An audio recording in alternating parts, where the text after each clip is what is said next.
Hello and welcome dear students. तो हमारा next topic है सेंट्रली स्पॉन्सर्ड स्कीम। बहुत इजी टॉपिक है, यहाँ से सवाल बहुत इजीली आ सकता है। जो मैं आपको गेस दूंगा मुझे लगता है सवाल वहीं से आएगा, क्योंकि मैं आपको गेस में सिर्फ इतना बताने जा रहा हूँ कि स्कीम जो है कौन सी मिनिस्ट्री के अंदर लॉन्च हुई, कब लॉन्च हुई, कौन कौन से सब स्कीम्स है उसके अंदर, क्या है उसका मेन एम ऑब्जेक्टिव्स और स्कीम की फुल फॉर्म क्या है। बस यहीं से सवाल आएगा और बहुत इजी है ये टॉपिक। अगर यहाँ से 1 2 3 मार्क्स आते हैं तो इजीली आप ले सकते हो। अब जब ये स्कीम्स का टॉपिक मैंने पढ़ाया तो बच्चों ने बताया सर कुछ स्कीम्स तो हमने पढ़ी नहीं, जैसे कि फॉर एग्जांपल PMSYM, प्रधानमंत्री श्रम योगी मानधन योजना। भाई वो सेंट्रली स्पॉन्सर्ड स्कीम नहीं है, सेंट्रल सेक्टर स्कीम है। सिलेबस में सेंट्रली स्पॉन्सर्ड स्कीम है। हाँ, बहुत सारी स्कीम्स है जो करंट अफेयर में कवर हो जाएंगी, मतलब जो आपने करंट अफेयर में पढ़ी होंगी। और भी स्कीम्स है, जैसे बच्चे बोल रहे हैं सर हमने MRTS नहीं पढ़ा, GCSE नहीं पढ़ा, लेबर वेलफेयर स्कीम नहीं पढ़ा, फैमिली वेलफेयर स्कीम्स नहीं पढ़े। मेरे दोस्तों वो सेंट्रल सेक्टर स्कीम है, आप क्यों नहीं समझते हो? सेंट्रली स्पॉन्सर्ड स्कीम टॉपिक है। PMSYM सेंट्रल सेक्टर स्कीम है, MRTS सेंट्रल सेक्टर स्कीम है, GCSE सेंट्रल सेक्टर स्कीम है, LWFL लेबर वेलफेयर स्कीम जो है वो सेंट्रल सेक्टर स्कीम है। तो चलिए मैं आपको समझाता हूं कि कौन कौन सा सवाल कहां से आ सकता है। स्कीम्स इंपॉर्टेंट है, लेकिन करंट अफेयर में सेंट्रली स्पॉन्सर्ड स्कीम्स में मुझे करना था only and only central sponsored scheme, ना कि सेंट्रल सेक्टर स्कीम, ना कि स्टेट स्कीम। ये बातें क्लियर करो पहले आप, क्योंकि ऐसे कमेंट बहुत आए थे मुझे। चलिए सवाल कहां से आ सकता है सेंट्रली स्पॉन्सर्ड स्कीम में? सवाल आ सकता है, आप बताइए सेंट्रली स्पॉन्सर्ड स्कीम जो है उसमें फंड कौन करता है? तो याद रखना जवाब फंड सेंट्रल गवर्नमेंट भी करता है और स्टेट गवर्नमेंट भी करता है। सवाल आ सकता है फंडिंग में दोनों में से ज्यादा शेयर किसका हो सकता है? याद रखना दोनों में से अगर ज्यादा शेयर होगा तो सेंट्रल गवर्नमेंट, इक्वल भी होता है कुछ स्कीम्स में, लेकिन अगर ज्यादा शेयर होगा तो सेंट्रल गवर्नमेंट का ही शेयर होगा। सवाल अगर आए, आप बताइए सेंट्रली स्पॉन्सर्ड स्कीम्स और सेंट्रल सेक्टर स्कीम्स में से आप बताइए इंप्लीमेंट कौन सी स्कीम करता है स्टेट गवर्नमेंट? तो वो सेंट्रल स्पॉन्सर्ड स्कीम है। यहां पे सेंट्रल गवर्नमेंट इंप्लीमेंट करता है और सेंट्रल गवर्नमेंट ही फंड देता है, ठीक है। अच्छा, सवाल ये आ सकता है सेंट्रली स्पॉन्सर्ड स्कीम्स के अंदर कौन से सब्जेक्ट्स आते हैं या कौन से सब्जेक्ट्स पे सेंट्रली स्पॉन्सर्ड स्कीम बनाई जाती है? याद रखना सेंट्रल लिस्ट, स्टेट लिस्ट वाले सब्जेक्ट्स पे। ओके, सवाल आ सकता है वो स्टेट लिस्ट कहां है? वो नहीं, ये नहीं आएगा इधर। 7th शेड्यूल स्कीम्स में ये सवाल नहीं आ सकता। चलिए सेंट्रली स्पॉन्सर्ड स्कीम्स में ये भी JNK ना, इधर से चांसेस है। कितने टाइप के सेंट्रली स्पॉन्सर्ड स्कीम्स है? 3 टाइप के, core of the core schemes और ऑप्शनल स्कीम्स। सवाल आ सकता है, आप बताइए core of the core schemes कितने हैं? 6। इसके उतने चांसेस, इसके उतने चांसेस नहीं है। Core of the core schemes कितने हैं? 6। याद रखना इसको। सवाल आ सकता है कि आप बताइए सेंट्रल गवर्नमेंट जो फंड करता है सेंट्रली स्पॉन्सर्ड स्कीम्स में, स्टेट गवर्नमेंट भी करता है, मगर आप बताइए कौन सी स्कीम्स में, इन तीनों में से कौन सी स्कीम्स में सेंट्रल गवर्नमेंट सबसे ज्यादा फंड करता है? सबसे ज्यादा फंड सेंट्रल गवर्नमेंट करता है core of the core scheme पे। देखो भाई, सेंट्रल गवर्नमेंट का 75%, सेंट्रल गवर्नमेंट का 100%, ठीक है ना। अच्छा, सवाल आ सकता है कि सेंट्रल गवर्नमेंट तीनों सेंट्रली स्पॉन्सर्ड स्कीम्स में से सबसे कम फंड कहां पे देता है? तो याद रखना ऑप्शनल स्कीम्स में सबसे कम फंड सेंट्रल गवर्नमेंट देता है, ठीक है। अच्छा, ये भी याद रखना कि आप बताइए सेंट्रल गवर्नमेंट ज्यादा फंड जनरल कैटेगरी स्टेट्स को देता है कि स्पेशल कैटेगरी स्टेट्स को देता है? याद रखना है आपको, स्पेशल कैटेगरी स्टेट जो है सेंट्रल गवर्नमेंट उन स्टेट्स को ज्यादा फंड देता है। स्टेट्स खुद कम फंड देते हैं, सेंट्रल गवर्नमेंट ज्यादा देता है। और यहां पे लिखा भी है कि जनरल कैटेगरी स्टेट्स में सेंट्रल गवर्नमेंट इतना पैसा देता है, स्टेट गवर्नमेंट इतना। इस स्कीम में जनरल कैटेगरी स्टेट्स में सेंट्रल गवर्नमेंट इतना, स्टेट गवर्नमेंट इतना। ये बहुत इंपॉर्टेंट है। अच्छा, सवाल ये भी आ सकता है, देखो ये बहुत इंपॉर्टेंट है, इसके बाद आपको बस 2 पॉइंट्स याद रखने। सवाल ये भी आ सकता है कि ये जो स्पेशल कैटेगरी स्टेट्स है वो कौन कौन है? 7 नॉर्थ ईस्टर्न स्टेट्स, सिक्किम है, JNK, हिमाचल प्रदेश और उत्तराखंड। JNK, हिमाचल प्रदेश और उत्तराखंड को क्या बोलते हैं? 3 हिमालयन स्टेट्स, ये भी याद रखना। अच्छा, मुझे एक बात बताओ, अभी JNK की कंडीशन जो है वो मुझे बताइए किसकी जैसी है? वो है एक तो दिल्ली और पौंडीचेरी की जैसी, JNK यूनियन टेरिटरी, और लद्दाख बाकी यूनियन टेरिटरीज का जैसे है, ठीक है। और भी मैंने बहुत सारी चीज़ें बताई है JNK के मामले में, लेकिन यहाँ पे मैं आपको बताऊंगा सवाल कहाँ से आएगा। Core of the core scheme कौन कौन सी है? याद रखो, ये याद रखने की ज़रूरत नहीं, इसको याद रखो। जो बाकी आएंगे सेंट्रली स्पॉन्सर्ड स्कीम्स हो सकते हैं। Which among the following is core scheme, आप लिखना अगर इन नामों के बगैर कोई आया, ठीक है। ओके, अच्छा, अब ये भी और वो भी आप देख लेना, सेंट्रल सेक्टर स्कीम मत है, लेकिन core of the core scheme याद करके जाना आप बस। अभी हर स्कीम के बारे में यहाँ पे क्रिटिसिज्म नहीं आएगा, कम ही चांसेस हैं। Y V Reddy 14th finance commission ना।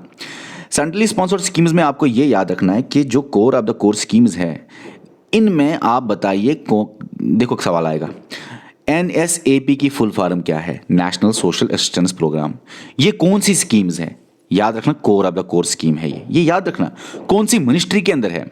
मिनिस्ट्री ऑफ रूरल डेवलपमेंट के अंदर है। कब ये लॉन्च हुई? 15 अगस्त 1995 को। ओके, अच्छा, ये पार्ट 4, चलो ये तो डिटेलिंग है, ये तो बाकी चीज़ें हैं, ये तो बेनिफिशियरीज कौन है ये भी आप देख सकते। इसके अंदर सब स्कीम कौन सी है तो ये आप देख लेना, 1 2 3 4 5, ठीक है। इसके बारे में मैं आपको बता दिया है बहुत अच्छी तरह से डिटेलिंग से, लेकिन सब स्कीम्स का नाम अगर याद रखोगे काफ़ी है। मन इसकी फुल फॉर्म क्या है? नरेगा की, याद रखना है आपको। नरेगा को पहले क्या बोलते थे? ये बोलते थे। कब रिनेम हुआ नरेगा में, ये याद रखना। कौन सी मिनिस्ट्री के अंदर आता है, ठीक है। कब ये फोर्स में आए, ये याद ज़्यादा रखना आप। अच्छा, इसमें राइट वर्क छोड़ दो, इसको छोड़ दो, इसको छोड़ दो, बस बस बस बस बस बस इतना काफ़ी है। और थोड़ा सा अगर याद रखोगे क्या मेन एम क्या है, मेन मकसद क्या था? एम्प्लॉयमेंट देना है, राइट टू वर्क देना है, वॉलंटियर अनस्किल्ड मैनर वर्क कराना है, ठीक है, और इकोनॉमिक सिक्योरिटी लाना है। एलिजिबल कौन कौन है ये भी याद रखना, क्योंकि कोर ऑफ कोर स्कीम्स थोड़ा आप देख लो, बाकी स्कीम्स का सिर्फ याद रखना। एम मकसद कौन सी स्कीम है? अब अम्ब्रेला स्कीम फॉर एसटी, मेरे हिसाब से आप ये वाली स्कीम अच्छी तरह पढ़ के जाना, ठीक है बच्चों, अच्छी तरह पढ़ के जाना। अभी ये जो umbrella scheme for development of ST है, कोई मसला नहीं इसमें, ये बस इतना ही याद रखो। मिनिस्ट्री ऑफ ट्राइबल अफेयर्स में ऑब्जेक्टिव क्या है कि एजुकेशन जो गैप है एससी और एसटी और बाकी का वो कम लाना। बहुत ईजी स्कीम है। Umbrella scheme for development of SC, ministry of social justice and empowerment, objective क्या है? ओवरऑल ग्रोथ लाना एससी का। Umbrella scheme for development of minor, इसमें डेट याद रखने की कोई जरूरत नहीं, क्योंकि ये अम्ब्रेला स्कीम्स में आपको डेट बिल्कुल नहीं रखना है। Ministry of minority affairs, objective क्या है? माइनॉरिटीज के बारे में बात होगी। अच्छा, वल्नरेबल ग्रुप्स जो है कौन कौन सा? डिसेबल्ड, ट्रांसजेंडर, सीनियर सिटीजन, उनके बारे में बात होगी। ओबीसी। मिनिस्ट्री कौन है? इंपॉर्टेंट है इन 4 स्कीम्स की, ministry of social justice and empowerment. अब कोर स्कीम्स में आपको क्या याद रखना है कि चलो ये आप छोड़ दो, ये आप छोड़ दो, ये आप छोड़ दो। ग्रीन रेवोल्यूशन, कृषियोन्नति योजना, जो ग्रीन रेवोल्यूशन कृषियोन्नति योजना है, आपको याद रखना है कि इसको कब अप्रूव किया गया, ठीक है, मतलब कब ये अप्रूव किया गया, कब तक था, थोड़ा सा डेट लिखो। अप्रूव कौन सी स्कीम है? ये कोर स्कीम, ये आपको याद रखना है। कौन सी मिनिस्ट्री के अंदर आता है वो बहुत इंपॉर्टेंट है, ministry of agriculture and family welfare. कौन सी सब स्कीम्स हैं इसके अंडर, ये आपको याद रखना है। 11 स्कीम्स है इसके अंडर, इसीलिए ये अम्ब्रेला स्कीम है। व्हाइट रेवोल्यूशन, राष्ट्रीय पशुधन विकास योजना, आपको ये याद रखना है। वर्गीज कुरीन, ऑपरेशन फ्लड तो ठीक है, याद रखना है। मिनिस्ट्री आपको याद रखना है, ठीक है। कब लॉन्च हुआ? 2014 में। 2020 तक इसको काम करना था कि ये प्रोडक्शन करना था, वो ये करना था। ब्लू रेवोल्यूशन में नील क्रांति मिशन इसको बोलते हैं, और याद रखना 2016 में इंप्लीमेंट हुआ, 2020 तक रिजल्ट दिखना था इसका। इतना इंपॉर्टेंट नहीं है, लेकिन ये मिनिस्ट्री याद रखना। देखो मिनिस्ट्री याद रखना कौन सी स्कीम है, और थोड़ा डेट भी किसी किसी में इंपॉर्टेंट ज़्यादा नहीं है। प्रधानमंत्री कृषि सिंचाई योजना, ये मैं आपको पता है क्या करा रहा हूँ, ये मैं आपको बता रहा हूँ, ये जो स्कीम्स है core of the core schemes, ये कोर स्कीम्स तो है, ये बीच में core of the core schemes है, और ये ऑप्शनल स्कीम्स है। बस बाकी जो स्कीम्स है वो इसके बाहर है। अच्छा, इस प्रधानमंत्री कृषि सिंचाई योजना, इसका भी आप देख लो कि कौन सी मिनिस्ट्री के अंदर आता है। मिनिस्ट्री बहुत इंपॉर्टेंट है मेरे दोस्तों। लॉन्च डेट भी इंपॉर्टेंट है, किसी किसी स्कीम में कम इंपॉर्टेंट है लॉन्च डेट, और कौन सी मिनिस्ट्री के अंदर आता है, ये सारी चीज़ें आपको याद रखनी। कौन सी मिनिस्ट्री भाई? लिखा हुआ है, ministry of agriculture, water resources and rural development, ठीक है। इसको बनाया गया है 3 स्कीम्स को कंबाइन करके, ये भी इंपॉर्टेंट डेट है। प्रधानमंत्री ग्राम सड़क योजना, आप बताइए थोड़ा सा लॉन्च कब हुआ, कौन सी मिनिस्ट्री के अंदर आता है, और मेरे हिसाब से काफ़ी है इतना फिलहाल, क्योंकि मैं आपको बता रहा हूँ कि कहाँ से सवाल आएगा। ये कौन सी स्कीम है? कोर स्कीम है, ठीक है। Housing for all by March 2021 इसको बोलते हैं। अब कौन सी मिनिस्ट्री के अंदर आती है, ठीक है, ये चीज़ आपको याद रखनी है। इसमें दो चीज़ें हैं, एक है इंदिरा आवास योजना और भी बहुत सारी बातें हैं वो मैंने आपको बताई है। एक है प्रधानमंत्री आवास योजना अर्बन और प्रधानमंत्री आवास योजना रूरल, ग्रामीण या रूरल। उसमें लॉन्च डेट अलग है, इसमें लॉन्च डेट अलग है, ये भी देख लेना। इसमें मिनिस्ट्री अलग है, इसमें मिनिस्ट्री अलग है, ministry of housing and urban affairs, ministry of rural development. ये चीज़ें आपको याद रखनी है बस, ठीक है। और एम आपको नाम से पता चलेगा, national rural drinking water, drinking का ही कुछ ना कुछ होगा, ठीक है। तो नाम से आपको चीज़ें पता चल जाएगी। Ministry of drinking water and sanitation, implement date 2009, ये आपको याद रखना है कब ये लॉन्च हुआ। स्वच्छ भारत मिशन के बारे में आप देख लो कि लॉन्च कब हुआ, कौन सी मिनिस्ट्री के अंदर आता है, क्लीन इंडिया बनाना है, ये एम है उसका, ये तो दूर से ही लगता है। नेशनल हेल्थ मिशन एनएचएम, अच्छा ये भी याद रखना है एनएचएम की फुल फॉर्म, इनकी फुल फॉर्म भी बहुत इंपॉर्टेंट है। फुल फॉर्म है, कौन सी स्कीम है, ये कोर स्कीम है, कब लॉन्च हुई लिखा है, कौन सी मिनिस्ट्री के अंदर आती है लिखा है, हेल्थ के बारे में ही बातें होंगी। बहुत इजी स्कीम्स है याद करना। National health protection scheme, full form क्या है, सॉरी शॉर्ट फॉर्म क्या है, एनएचपीएस। आयुष्मान भारत एनएचपीएस या प्रधानमंत्री जन आरोग्य अभियान बोलते हैं, कब लॉन्च हुई ये, ओके। अब बहुत सारी और भी बातें, लेकिन इसमें आपको याद रखना ministry of health and family welfare, बहुत ईजी है। और बीच में क्या होगा, बीच में हेल्थ के ही बारे में होगा, हेल्थ की ही चीज़ें होंगी इसमें, इसके अंदर।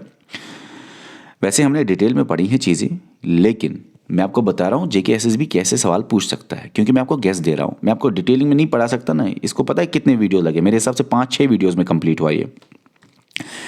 अच्छा, एनईएम की full form national education mission, इसका दूसरा नाम ये है।